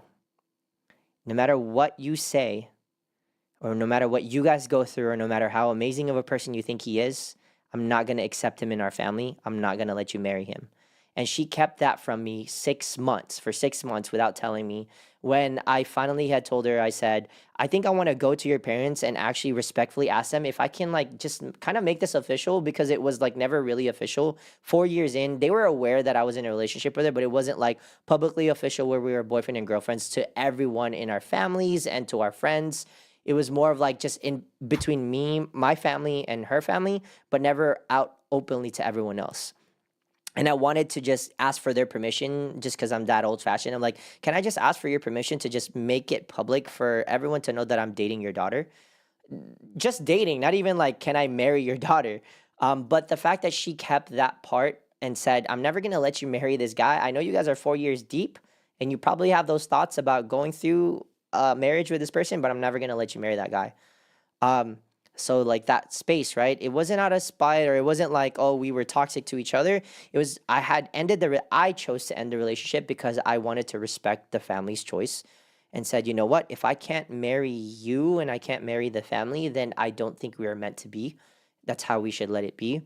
You're right. It's sometimes it could be the hardest part about letting go of a relationship is because nothing was done wrong to each other. But in my sense, it was a lot easier for me to actually end the relationship because I had come to the conclusion and said, I want to accept the fact that I cannot marry you because your parents will not accept me. And respectfully, I want to say that I want you to be with someone that can truly make you happy, and so that your family could also be happy with. And that's why it was easier for me. But my hardest relationships that I ever faced were the spiteful ones, the toxic ones, the ones where like we were going off and on and bantering and fighting and arguing and doing all these things or whatever it may be, or she cheated and all these things happened while I was gone away from miles away. Those are the hardest parts for me to break up or let go of again. But it was because of the fact of the memories that I had, because there were so many good things, and I kept trying to weigh it out, where it's like the pros outweigh the cons, but really the truth was the cons were outweighing the pros more. Rini asked, why did it take so long to get a title? I think between me and my past relationship, it was more about respect thing. Like we both came from a youth group. We both came from a religious background, and coming from a space where there was a lot of gossip and drama that was involved, we didn't want our relationship to get involved in those spaces. We wanted to continue to live like a very healthy relationship where nothing people said would get in the way of what we were going through in our relationship. We weren't doing anything wrong necessarily. It was more so that we just really didn't want to be involved in other people's drama, or we don't want our business to be in other people's thoughts, or and that was the case. and so we also wanted to respect my family and her family's decision of like, let's just keep it between me and you. Yeah, it's just like the youth group was a very toxic place. For it to be a very a religious like group, it was a very it was a group that really just like created like very unnecessary, unhealthy spaces, and that's where we were telling each other like, yeah, we don't need to let them know. There's But a it certain also bliss in, affected like, us. privacy, though. Yeah, it also affected us in the long run, which also kind of dissipated the relationship. Um, but yeah, I think in that space, like with everyone's like heartbreaks, and I know Michael, I know you're still going through it, and he's actually right now. I know Michelle, you can't see it, but Michael it has been scrolling through his phone, finally deleting the photos. So shout out to Yay! chat, shout out to I'm at Wesley. 800 right now. Yeah, he's at 800 images that he's gonna delete. I mean, he could Hey, if you throw got away our wedding scrapbooks, album if you got in a scrapbooks, heartbeat. dump the scrapbooks. Oh yeah, well, actually Wesley, that's Polaroid pictures, dump the Polaroid pictures. well, so Michael was just saying that they have like a wedding album, and he's Oh, yeah, He'd and do it away like in a heartbeat. yeah, his partner actually threw it away already and like tossed it. So, um, but I want to ask, I know we're deep in this. We started at 7:30. It's 9 o'clock now, and I know Michelle, you have kids that are waiting for you too. So I really appreciate you being a Just part in of a this. car, man. Like, dude. I just want to ask if there's anything that you guys want to share in terms of healing, because I know there are people here actually listening in the chat, that maybe have been going through things, whether they may be in a new partnership now, but are still healing from their past, or are currently going through a breakup that just recently happened. Do you guys have any messages that you guys want to share about your healing process, or what you did in terms of your healing process, and how that helped you really grow to become the person you are today, and maybe what you guys expect from someone of a partner that you would want in your life moving forward?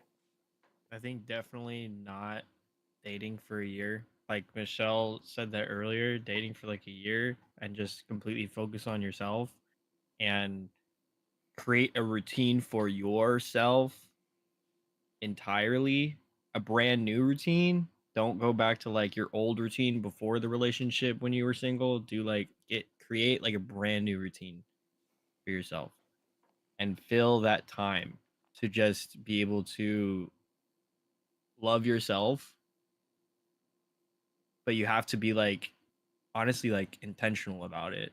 You can't just be like use it as a distraction.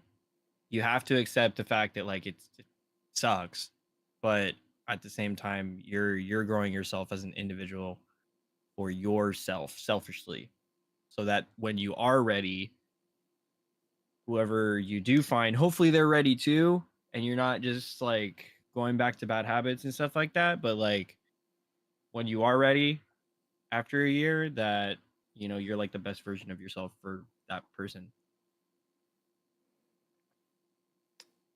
Anyone else? Michelle, Frisco, Michael? What was the question? If the question is, if there is something that you can share to the audience of how you're healing, or maybe your process of healing right now, what are those things that you're doing now to kind of help you go through your day to day and make things, a little bit easier for you, and maybe something that someone else can relate to or kind of use in their day to day as they're going through their breakups or their heartbreak?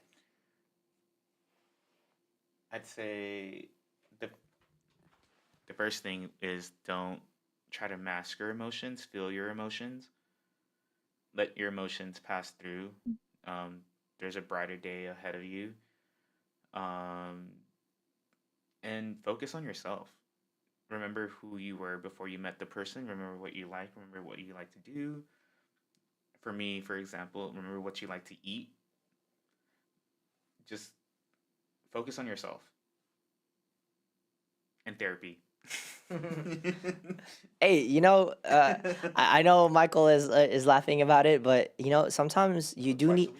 sometimes you need a third party, right? You need someone else who has a different perspective, also in a very professional, healthy perspective, to kind of guide you through that space that is really dark for you right now, because it can be a very dark space for a lot of people where they feel like their self-worth is not there, where they start to feel like they, because of that partner that they had, they no longer feel like they can complete all the other things that they were already doing in their lives. And you lose sight of that. Michelle or Frisco, do you have anything to share as well? I can go. I actually did write some stuff down, but this just came as you guys were, or, Sorry, I you're would a little say choppy. that Can you repeat that? ultimately you why Why me? you? It's okay. I'm Um, sorry. yeah, why? I would say be proactive about your own self-development. Okay. I like that. Could you guys hear me? Yep. Yes. Definitely working out. I think working out for me became very therapeutic. Potentially getting yourself like a life coach. I have a faith-based life coach. The Faith in Her, Sarah Sanchez on Instagram. Nice. Journaling, therapy, of course. Hmm. And ultimately just doing things that help strengthen your mind and spirit, but also, and probably just as important, is doing things that bring you joy. Because I Okay. think when you start feeling joy on your own, Yeah. you'll start to recognize that you can create joy by yourself Yeah. and you don't need somebody else to create joy with. Yeah. So, and definitely last and not least, self-care for us girls. I mean, I don't know about you guys, but but also just like prioritizing yourself. Yes. Like prioritizing yourself above anything and everything, I think is really healing. Will absolutely help you move on, because if you make yourself a priority, that's going to become a habit and you're not going to accept anything less than that in the Yeah. next relationship that you choose. Um, Can I ask you something, Michelle? so Okay. yeah. Coming from the space Yeah. where you you are or were in a marriage, and you have two kids, with our audience Mhm. who are also in marriages and have kids, and with Michael as well too, right? Like in a marriage. When you said prioritizing yourself, how do you do that when you have kids to Mhm. also think about? When there are also certain aspects Um, of your life where you know that you have to prioritize, right? So that's the hard part, because you can't just say, self-care, I got to think about me. But really, in truth, you are mhm. also navigating through and juggling many aspects of your life. It's not just like a very surface level thing for you. So I will say, can you guys still hear me? Yep. Are we good? So I will say that I think that that is probably one of the hardest things to do as a mother. I will Mm, say that. mm, And sometimes you don't get to prioritize yourself. And me not prioritizing myself does affect my relationship. Because if I have nothing to give and I'm not pouring back into my cup, how can I serve anybody, mm. right? So it really, your question really just like ties everything in, because you have to prioritize yourself in order to be a good mother. You have to prioritize yourself in order to be a good partner. Mm. And in order for you to prioritize yourself as a mother, you have to have a good partner. You have to have chosen a good partner who is emotionally available to support you and carry some of the emotional labor Wow. that comes with having a family, so that that partner gives you the time and space to take care of yourself. And if you don't know, I personally, this is all new to me. Like me prioritizing myself, and maybe it's because my kids are growing up and it makes it a little bit easier. And I think genuinely, to be honest, their dad has stepped up and allowed me to um go to the gym and make Awesome. time for myself. But also, I also have to we have to stop feeling, as women, we need to stop feeling guilty about leaving our kids, Mm. and remember that like in order for us to give our kids the best version of ourselves, we also need to give to ourselves I love that. and ask for help. Like I don't ask for help. Um So that's really like a new thing Yeah. I'm on, There's where I this do ask for what I need. I really like that. I like that you shared that last piece. There's this TikTok couple I saw that shared something that was really sentimental. I think that really hit hard to me too. Despite me not being in that space, I'm definitely not married. I don't have kids, but I thought about it and I kind of took note of it. It's like this is what I want to remind myself of. Um, the couple had shared, sometimes we need to remind ourselves that before we are mothers and fathers, we're also still just boyfriend and girlfriends or husband and wives. So we need to Mhm. prioritize that space of being husband and wives because we get so fixated or focused on taking care of our kids that we lose the focus on taking care of ourselves as a husband to someone or as a wife to someone, and that really makes everything more worthwhile in a relationship or a foundation that you're creating in that family. I know, again, bringing it back to Tricks. Uh, Trixie was saying, or just the stories that I've known of her. It definitely was so difficult for her to juggle through that space where she was trying to find a way to prioritize her health, her life, her mental well being, and her love life, finding the love that she deserves, as well as being able to share that space with her and her son, with someone who needs to accept that she has that space where she had a past with someone. She was married at one point. She created a life with someone else, and how can someone else come into her life and accept that piece, right? But through her challenges that she faced, she constantly reminded even me, like through the friendship that I had with her, she would always showcase that it's about her mental well-being, her physical health, and that love that she needed to pour to her son to ensure that like she could also have a foundation with someone that can align with her values. Again, what Michelle said, you need to find someone that could also be able to respect your life that you already created before, including with the kids that you have, or with that family that you created. And when you find that right person that can balance those for you, now it's time for you to be selfish a little bit, and it's okay to be selfish. um, I want to bring it back a little bit because Rini in the chat said, "But wait, but is deleting photos the right thing to do? Like to get rid of, like to move on from things?" And Trixie L was saying, like, hell yes, like yes. Um, but here's my question to that question. If you're having a difficult time deleting the photos of your ex or your past, are you really ready to move on to someone else that you're willing to share a new life with? Not at that Are instant. what was that, Wesley?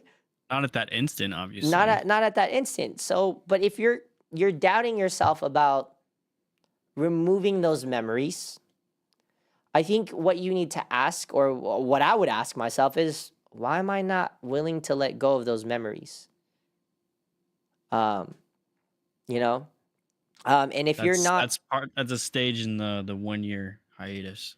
yeah, like if you're not willing to let go of those memories, um, then maybe there's something else that you also need to help yourself with and grow from or grow away from before you decide to get into a new space with someone else. But Trix, I'm sorry.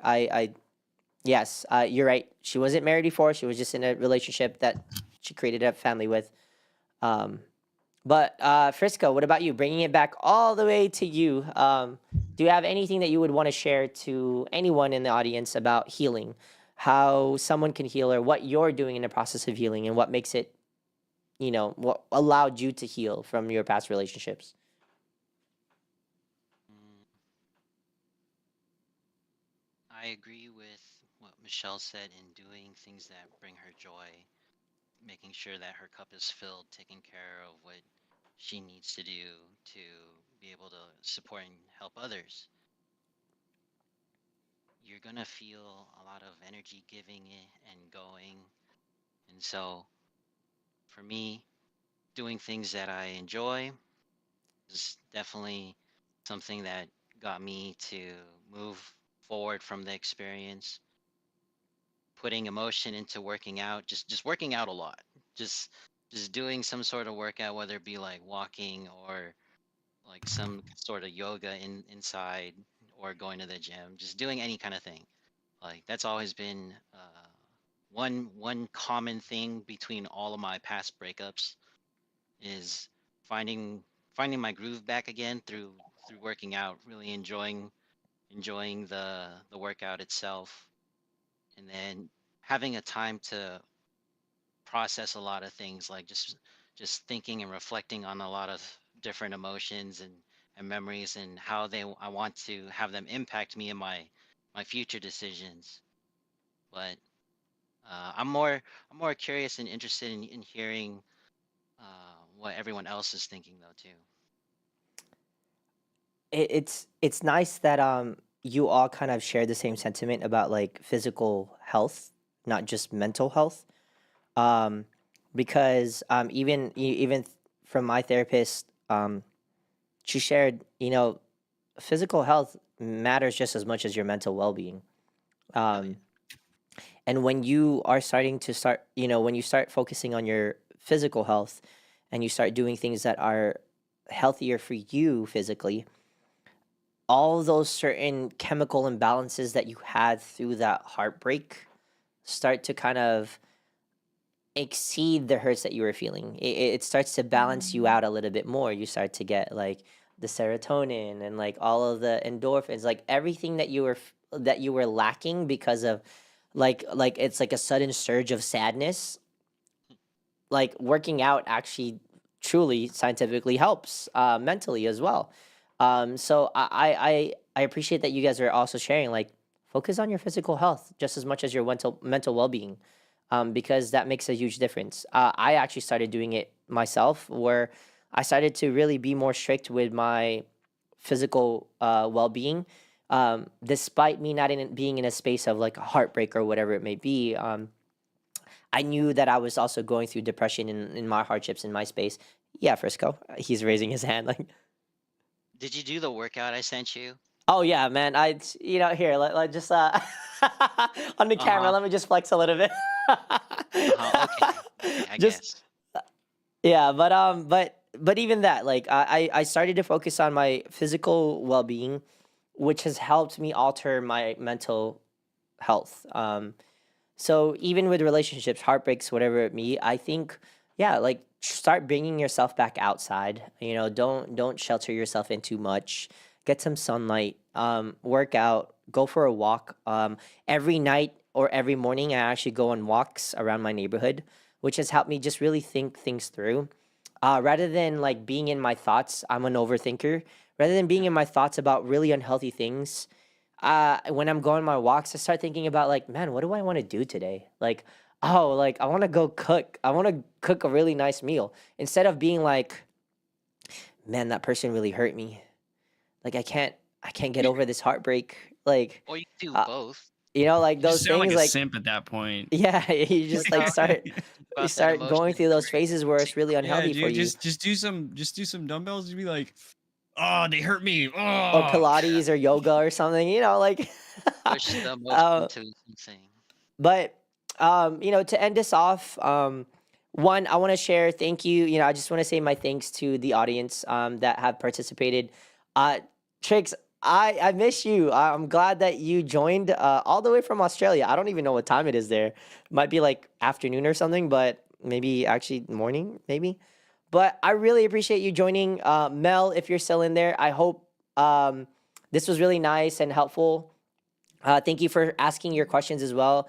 Rini, thank you for joining. Everyone else that's in the chat. And I know I will be sharing this all over social media. So I'm sorry, Michelle, your stories are going to be exposed. Everyone will know, especially all of our colleagues. I'm just kidding. Can I just add before I let you guys go? Yes, of Because I know course. Wesley's, hooked on this take the 1 year off. Yeah. I did the 1 year because it was my first relationship. I was really young, but I will say to the ladies, our clock is ticking. So you could do a year or 6 months. Just be really proactive about it because we age and if you want babies, Also, don't date men for more than 2 years. They know if they want to marry you within 6 months. Wesley said it himself. Yeah. And and the whole going back to the post that you saw, Cyrus, as much as like you do have to remember that you're husband and wife or girlfriend and boyfriend and you have a family, all these things, there will also come a time where you do get to be that again. Mm. And sometimes that the time now is to be mother and father. And I think that this will probably be another conversation to have, but Yeah. I think that sometimes men need to learn to support women in their motherhood, Yes. because sometimes we get into motherhood and it's just motherhood because that's what it is. You got kids now and you have to make sure that they survive each day.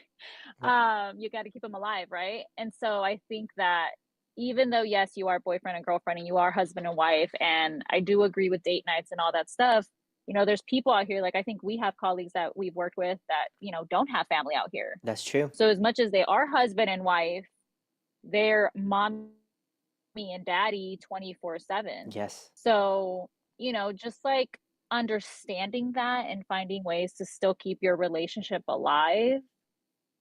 It's a skill that I think needs to be taught. But No, yeah, I just my appreciate that. No, last 2 thank you for cents. sharing that because it is an important sentiment. It is an important space to really think about.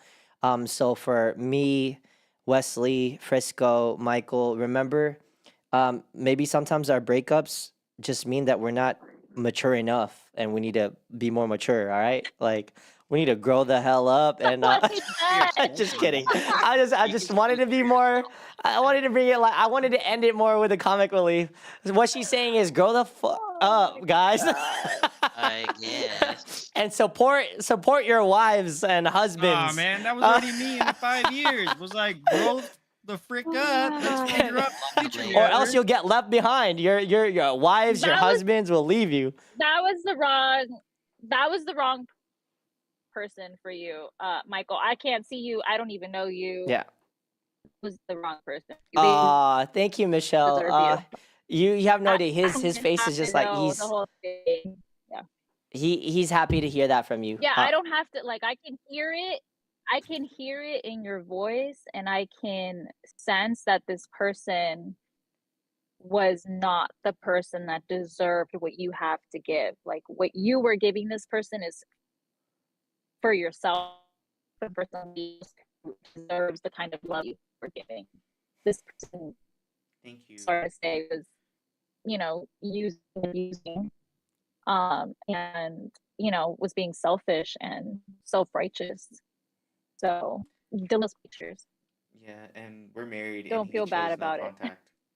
Ah, and he's Michael. He said they're married, but they're doing this no contact thing, this no contact phase, and Because of him. because of him, he's the one choosing the no I'm contact. paying the bills. And he's paying the bill. Michael is paying the bills. He's doing all the legal things, and this husband of his is doing the whole no contact thing, and it's making it. That's what like Trix has said, the legal battles. Like he's dealing with all those phases, but meanwhile, this guy is just breezing through everything as if like nothing matters, and it's just a regular relationship that he can just move on from. So, I appreciate you shared that sentiment, Michelle, because Michelle, thank you. me and Frisco have been telling Michael this for a while now.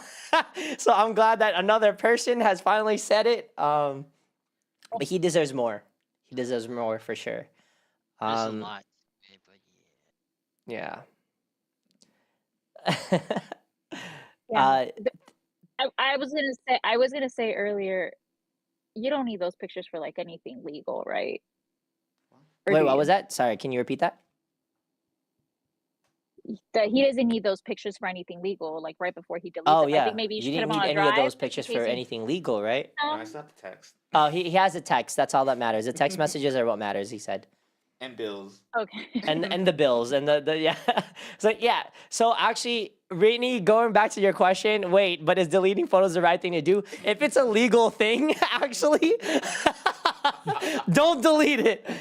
everyone out there, the audience, whatever I said earlier, let me go back. If it's a legal thing, please don't delete it because you're gonna need those photos. If you're married, don't delete it. How about that? Yeah, if you're married, it's don't like, delete it. you're If not you're single, married, you're yo, just, like, get out of that boyfriend, toxica. Like, get out of the toxic phase. Delete those photos, videos, whatever it may be.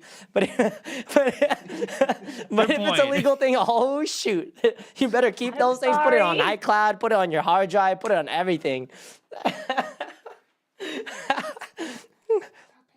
Rini was like, stop paying the bills, Mike. But it's not that easy. Trust me. It's not that easy. Yeah. No, But you'll get in trouble for it now. overall, thank you guys so much for chiming in or for sharing your stories. You have no idea. This isn't just helping everyone in this circle that have shared their stories, but it's definitely helping out the audience that have wanted this to happen. I want to say thank you again to the audience. They keep coming in and out. I know they've been listening. Hans, thank you so much for chiming in and joining the chat and for listening through the whole story. I really appreciate it. I will be sharing this all through all of my social media, through Instagram, YouTube, TikTok. Michelle's gonna be exposed. She's nodding. She's like, whoa, chill. But I'm sorry. This is what I just want to say, welcome, Michelle, to Transparency Thursdays. This show is about to be a Michael's court case. So Next episode on Transparency Thursday. everything is about to court be exposed case. in this podcast. I hope, Michelle, that you'll come and join me again, along with everyone else, on another Transparency Thursday, something that aligns with everyone's topics.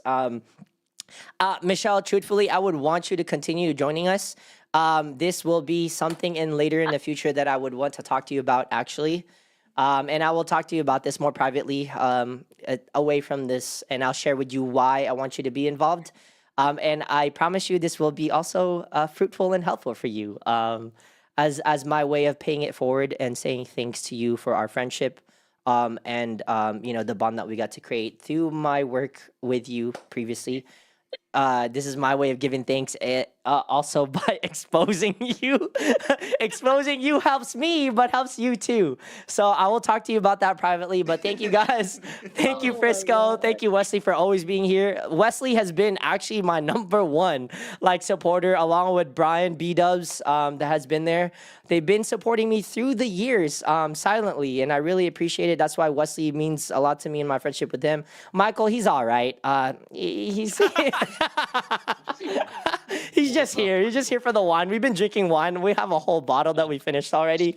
So, God. but I'm just kidding. No, I really appreciate everyone here. I have so much love for y'all. This means a lot to me and to everyone else. Thank you for joining. Michelle, I want to let you go. I know you have kids waiting for you. So thank you for being here for a 2-hour chat. Almost 10 o'clock, actually. I'm so sorry. You've been in your car for this whole time. But we'll talk more about future okay. plans. It's cool. And I will share with you more of everything else we have to offer. All right, guys. It was nice meeting all of you, and thank you for having me. And we'll talk soon, Cyrus. Yeah, definitely. Thank you, Michelle. Have a good one. Have a good night. And Wesley, Bye, Frisco, you guys aren't guys. allowed Good to leave night. yet. Yeah, but thank you guys for chiming in. Frisco, it's always a pleasure to have you around. Your lightheartedness and the way you share your comments and feedback brings light to everything here. Wesley, you're a piece of shit. I'm just kidding. I'm just kidding. What? Why would you say I will be ending this podcast for tonight. I'm definitely gonna hop back on stream. I'm gonna do another stream that's different from this one because I'm gonna be playing some Fortnite to end the season for Avatar. So if any of y'all, I know Frisco, you downloaded Fortnite. Wesley, Frisco, if you guys are on, maybe in an hour or so, because I'm gonna eat with Yike first. I'm gonna have some late dinner. If you guys are still on, I'm gonna create a new stream episode or just live stream. I'm gonna cut this off for the podcast, Transparent Thursdays. But I'll text you guys. I'll shoot you guys a text and hit you guys up. Yeah, for sure. Yeah, thank you for sharing your stories. Really appreciate it. And I'll see you guys again in